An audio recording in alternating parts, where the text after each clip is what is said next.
Okay, that one got the feels going for me.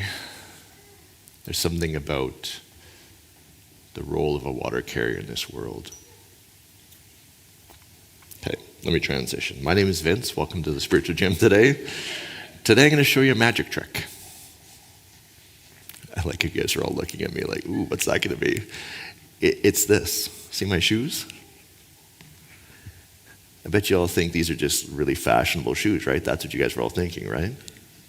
These shoes are actually a size 46, so 12 and a half, La Sportiva TX guide in leather. This is the part where you go, ooh. I was on Facebook Marketplace scrolling through. I have really big feet. It's really hard to find shoes. I needed a new pair of approach shoes. And I found these shoes.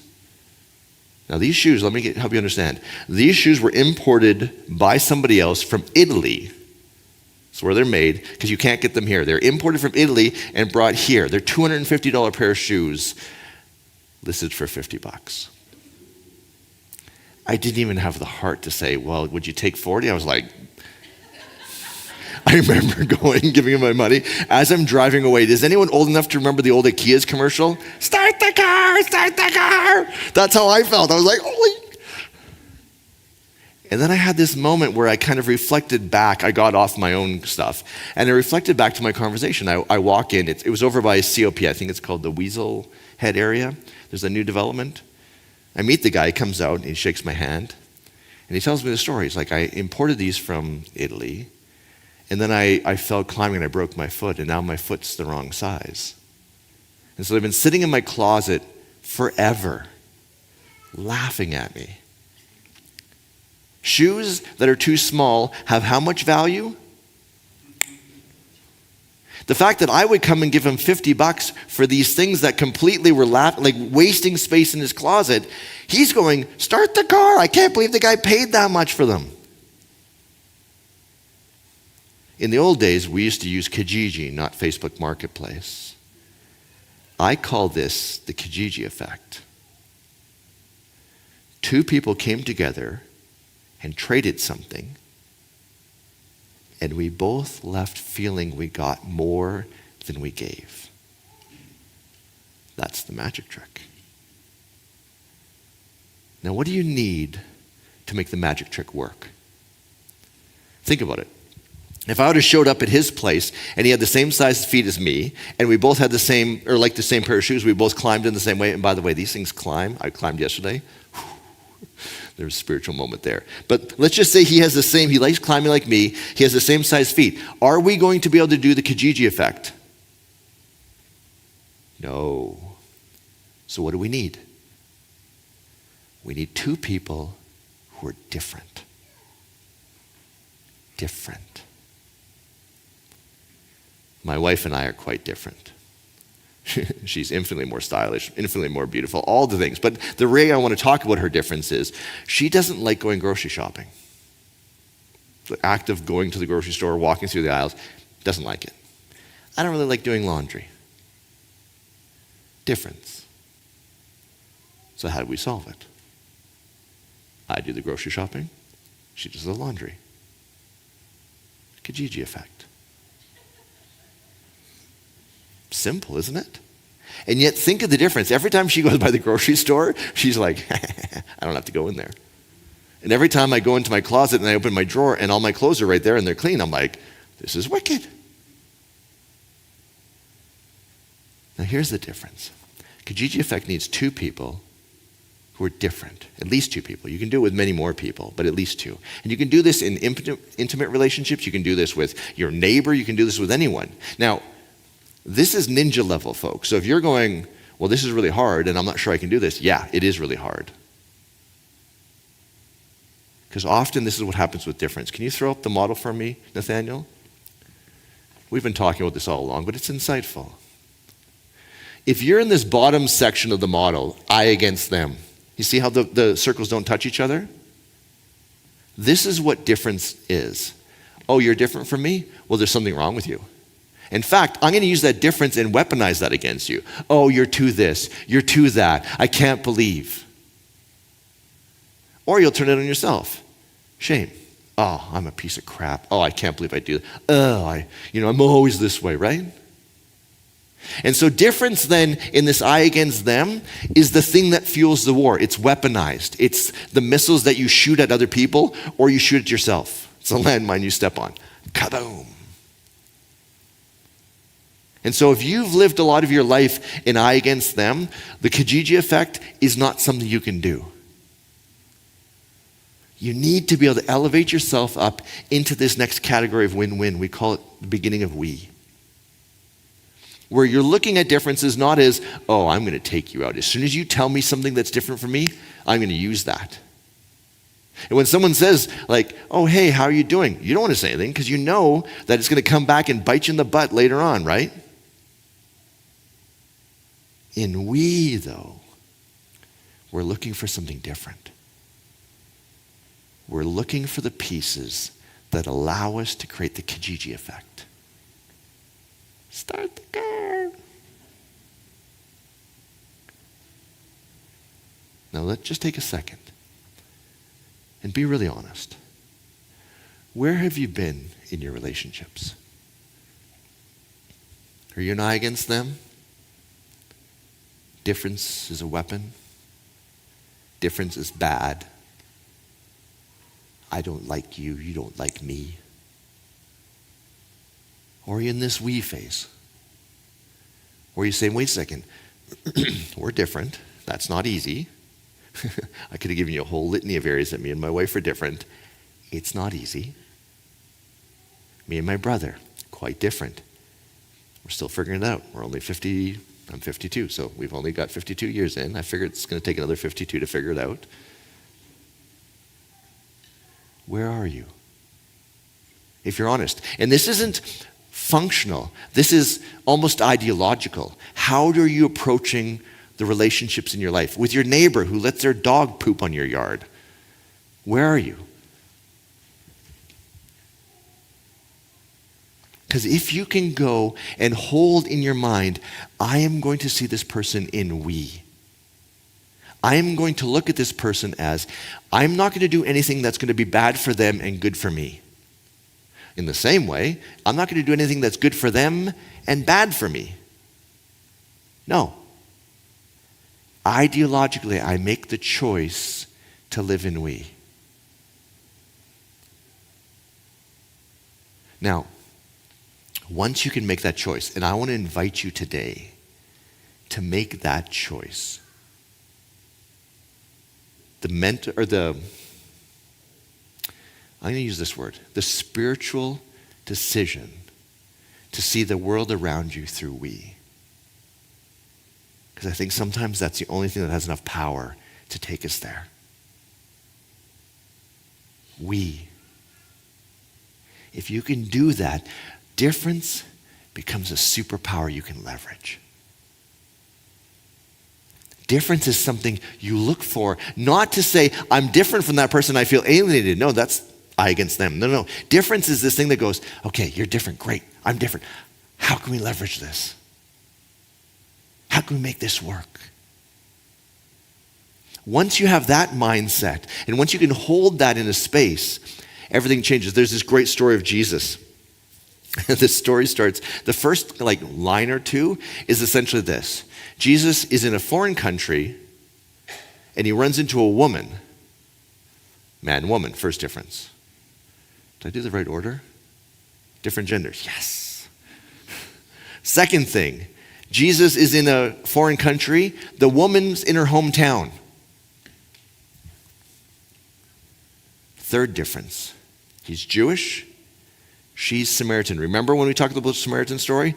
The horrible, the dirty, the disgusting Samaritans. Not Samaritans as the people who help, but the horrible religion that's exactly what we dislike. Different religions. That's how the story starts. And Jesus says, hey, it's middle of the day, it's hot. She has a bucket. He doesn't. The wells are not like we think of, like you turn on the tap, you get some water. Think of like a deep hole that you have to put a bucket down and pull the water back up. She's got a bucket. He's thirsty. Difference. Her response, he says, hey, could you get me some water? Her response is, sorry, did you, a man, outsider Jew, just ask me, a Samaritan hometown girl, with a bucket for water? Can you throw up the model again for me, Nathaniel? Where exactly does it feel like her part of the conversation is going? Let me tell you all the ways that we're different. And this is the beauty. This is when I read the story, this is what I see. Jesus says, yeah, we're different. But actually, I have something I can trade for you.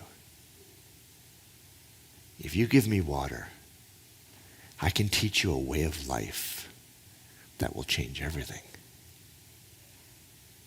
Can you feel what he's doing? We can have the Kijiji effect. I will trade you a way of living that is simple and beautiful. And I ask that you take a bucket of water and give me some. 2 people traded. Both came away going, wow. Jesus gets a drink of water. Long, hot day, pretty special. She runs home after this and tells everyone she knows the way of life that she was told. Life has a way of trying to drag us into the eye against them. You can feel it. Oh, you're like that? Oh, you do that? Oh, that's your personality? The spiritual work at Friend Church is saying, no, turn the arrow up. Keep pushing it up. No. I see the difference. I want to use it beautifully. Once you can do this, the question you want to know is, how do I find the differences between us? Because they're beautiful. And you do it as David Brooks, the guy whose book we've been using. Can you throw up the picture of the book so I can remember? How to Know a Person. He actually, in the chapter I'm working on today, he's like, how to have a good conversation. You see, conversation, when you see difference as a superpower that you can leverage, conversation becomes the way you learn the differences so that you can live in this way. You can create the Kijiji effect. Conversation isn't a weaponized thing. Conversation isn't something where you're playing this mental game of chess. Conversation isn't any of those things. In fact, can you throw up the long quote he gave? Let's start with what conversation is not. A lot of people think good conversationalist is someone who can tell funny stories. That's a raconteur. I put entertainer because I had to look that word up. You all didn't, but I had to. But that's not a good conversationalist. A lot of people think a good conversationalist is someone who can offer piercing insights into a range of topics. Please tell me that's right. Please tell me that's right. That's a lecture. Crap. A good conversationalist is a master of fostering a two-way exchange. A good conversationalist is capable of leading people on a mutual expedition towards understanding.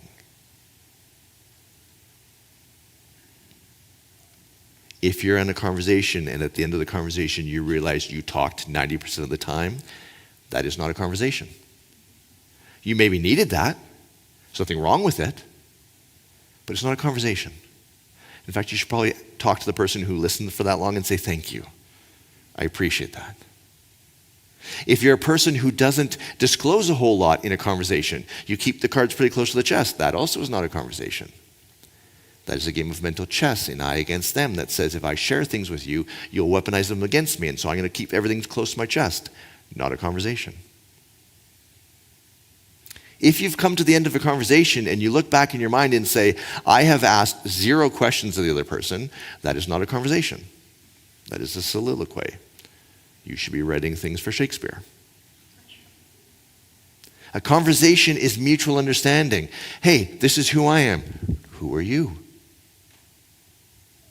Hey, what's going on over here? This is what's going on over me. That's a conversation that's looking for differences so that we can leverage them in this we space to create a beautiful Kijiji effect. We understand each other, and we use that to build something incredible. Now, I just want to pause for a quick second here. The last 2 weeks, Jeff's done this amazing thing of he's created this metaphor of the illuminator. Did you guys hear that? There's something about that illuminator feeling that feels really nice, doesn't it? But here's the thing. Can you throw up the model for me once more? Illuminator is the skill of seeing another human being. Illuminator is a way to do things that bring joy and life and being seen and connected. What does the illuminator skill look like when it's in this bottom phase of I against them? You know what it often looks like? People pleasing.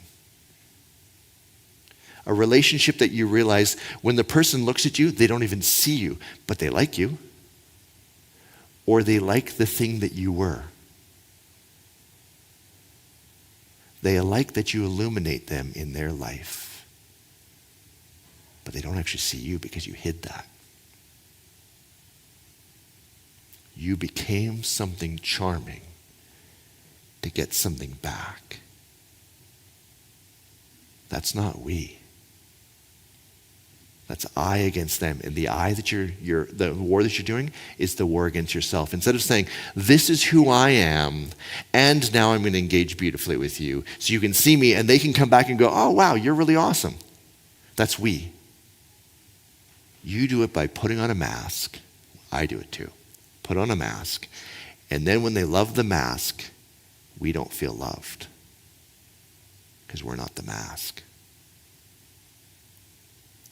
If you're charming, if you have these skills naturally, if you have had moments in your life where you're a people pleaser, where you became something you're not in order to make other people feel good, but still wanted something back from them, if that's you, I kind of think of it this way. Be very, very, very mindful when you use this skill. An addict friend of mine explained it to me this way. He said, I'm an alcoholic, but I drink beer. And I was like, you know you're not allowed to do that, right? And he's like, no. But do you know how much mental work it takes me to say yes to a beer? When I pick up that beer, I have to ask myself, why do I want this beer? Am I feeling lonely? Or am I feeling disconnected? Or am I wanting to be more charming? Do I want to fit in? There's this whole litany, like half an hour of mental work to check in to say, is it just the beer I want? Or is the beer facilitating a whole bunch of other stuff that's not healthy for me? He's like, half the time I get bored and I'm like, screw the beer. I don't care. When we've used these illuminator skills in unhealthy ways, we're like the addict has to say, why am I doing this? If you're trying to find connection, if you want something back from someone from the illuminator skills, that's in the I against them. If you want nothing back from them, if it's just purely a gift, we call that taking water. That's at the very top of the model. For those who are charming, and for those of us who've done this who aren't very charming, but we've done it anyways, be very mindful when you use these skills. They can do incredible damage to you. If this is an area you struggle with, reach out, Jeff at Friend Church, Vince at Friend Church. We'll walk you through this because it's so subtle. It's so hard to know if you're an I against them or if you're actually taking water because it's so natural. It happens without even thinking. Okay. So I put a big caution flag on the play, right? Now let me teach you the skills. I'm going to give you the loaded gun. If conversation is the way we find differences that we leverage for the Kijiji effect, what creates a good conversation? We've already seen what doesn't. Lecturing, Vince.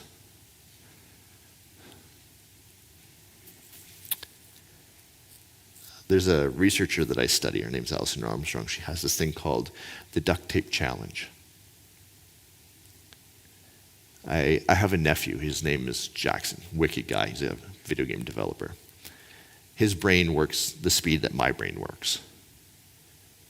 It's what makes me not a great conversationalist, because my brain's going super fast and I want to talk at that pace. And it's just like this. Our conversation is just like nonstop. We're talking super fast. You can even tell, like, as soon as I start talking, we're like, slow your voice down, Vince. You don't need to talk that fast. That feels natural to me and him. But then one day he asked me a question that took me off guard, and I was like, whoa. He said, what's the purpose of public education?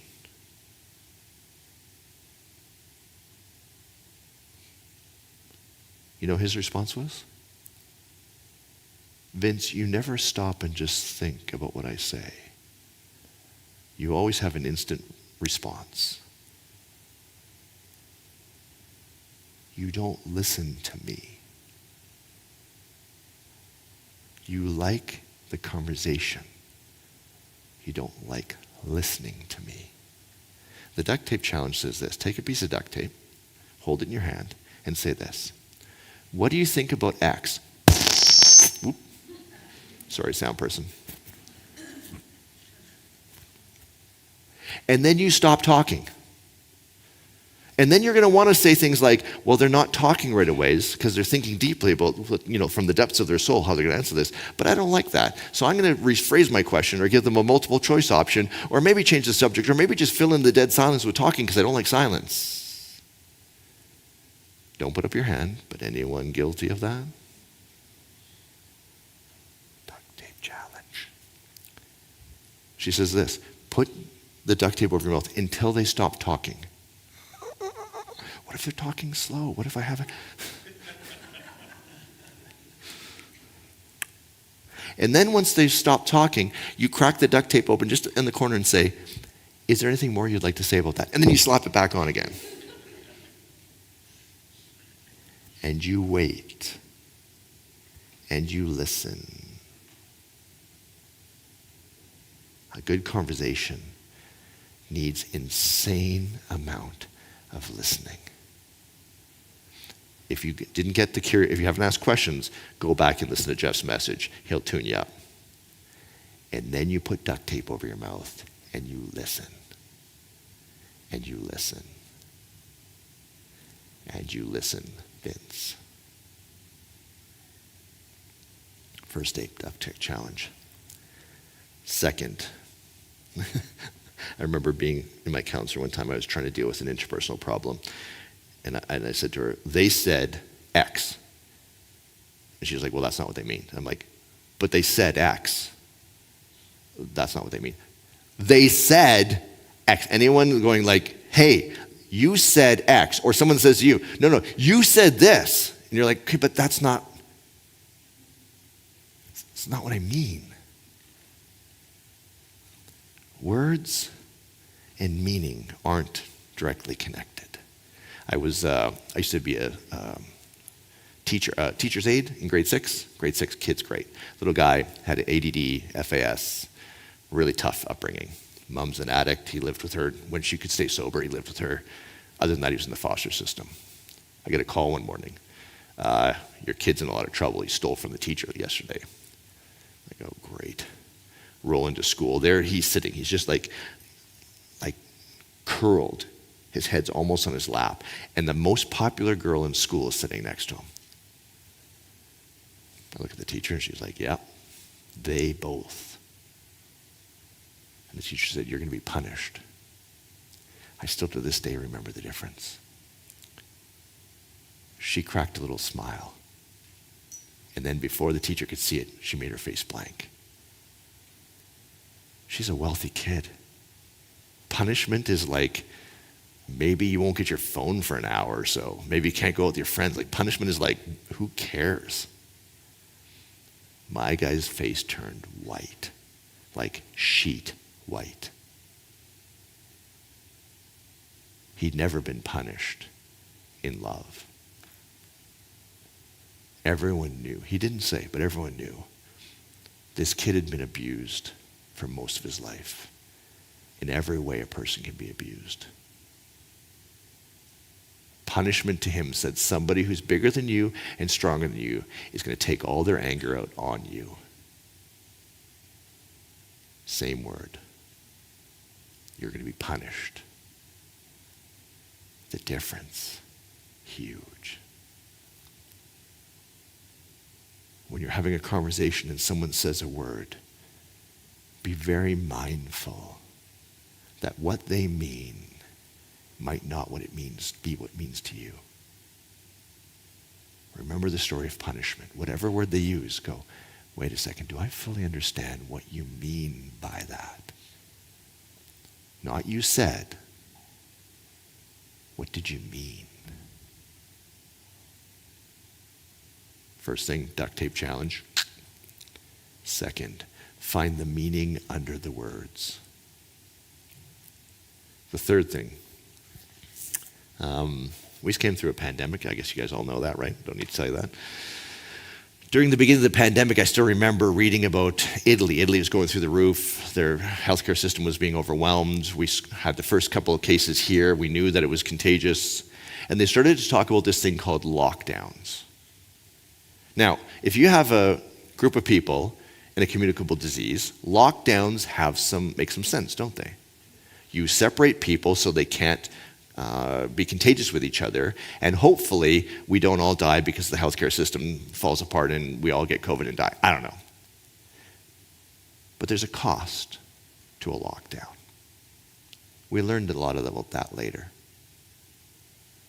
When you have a cost and a value, you look at them as a ratio, right? Is this cost worth what I'm getting from this? Now, some of you I can see in your brains, you're going to eye against them and going, if that SOB talks about lockdown, I swear to you, keep it in we. When you look at somebody and says, what they think about lockdowns absolutely depends on what their life looks like. Imagine you were raised by your grandmother. You know, your parents maybe weren't around, they weren't alive, so your grandmother raised you. So she's, elderly, like 85, and she's got some health problems, but you love her like nobody else. And you know that if she gets COVID, she's not bouncing back from that sucker. Do you want lockdowns, or do you want us to keep everything open? Now let me put you in another place. You're a 20-year-old living in a frat house with a bunch of your buddies. COVID is a bad cold to you. Do you want a lockdown?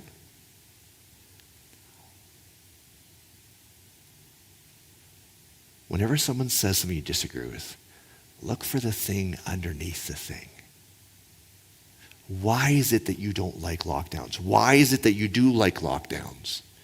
What's the thing underneath the thing? Now, if you were smart, you could Kijiji this sucker and say, wait a second, you don't mind being out and about. I want my grandmother locked down so she doesn't die. Can I pay you to get our groceries? Chances are the frat guy's like, yeah, I need some money. They don't care about exposure, so win-win. Instead, what we do is, you're my enemy.